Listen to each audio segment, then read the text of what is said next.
Hello friends, welcome to our channel. Today வந்து என்ன பார்க்க போறோம்னா துப்பட்டால வந்து லேஸ் வச்சு எப்படி ஸ்டிட்ச் பண்ணதுன்னு தான் பார்க்க போறோம். இந்த வீடியோல நான் தைக்கிறது மாதிரி நீங்க லேஸ் வச்சு தைச்சனா உங்களுக்கு வந்து பேக் சைடு ரொம்பவே நீட்டா இருக்கும். இதுக்காக நான் வந்து ஒரு பீஸ் துணி எடுத்துர்க்கேன். இதுல வந்து கார்னர் பக்கத்தை எப்படி ஸ்டிட்ச் பண்ணதுன்னு தான் இந்த வீடியோல நம்ம பார்க்க போறோம்.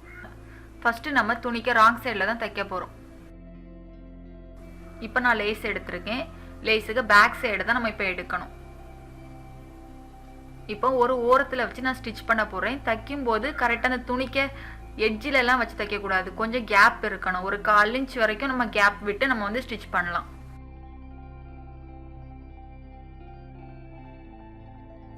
இது மாதிரி நம்ம வந்து ஸ்டிட்ச் பண்ணதுனால லேஸை பேக் சைடு திருப்பும்போது நமக்கு நீட்டாவே கிடைக்கும்.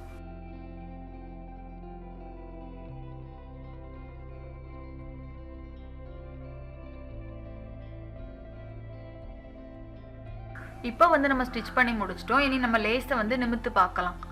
கார்னர் பக்கத்துல வந்து லேஸை இந்த மாதிரி மடிச்சு வச்சு நம்ம திரும்பவும் தைக்கணும். தைக்கும்போது 1/4 இன்ச் கேப் இருக்கணும் துணிக்கும் லேஸுக்கும்.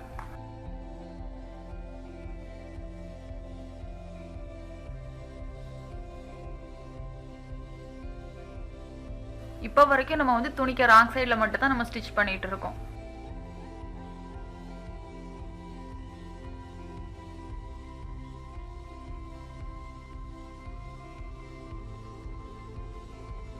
இப்போ வந்து நம்ம ஸ்டிட்ச் பண்ணி முடிச்சிட்டோம். இனி துணிக்கு நல்ல பக்கம் திருப்பணும்.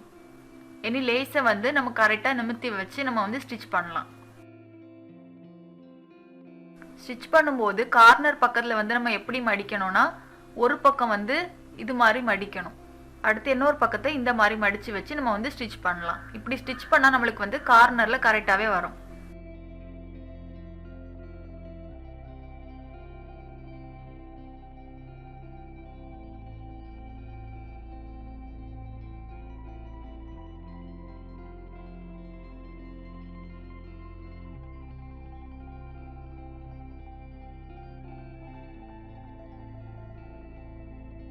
ஸ்டிட்ச் பண்ணி முடிச்சதும் ஃப்ரண்ட் சைடில் இப்படி தான் இருக்குது. பேக் சைடில் எவ்வளோ நீட்டாக இருக்குன்னு பாருங்கள். பொதுவாக வந்து துப்பட்டாக்கு வந்து லேஸ் ஸ்டிச் பண்ணும்போதும் தாவணிக்கு வந்து லேஸ் ஸ்டிச் பண்ணும்போதும் இதே மெத்தட் யூஸ் பண்ணி தான் ஸ்டிச் பண்ணுவாங்க. இந்த வீடியோ உங்களுக்கு பிடிச்சிருந்தா லைக் பண்ணுங்கள், ஷேர் பண்ணுங்கள், மறக்காமல் சப்ஸ்கிரைப் பண்ணுங்கள்.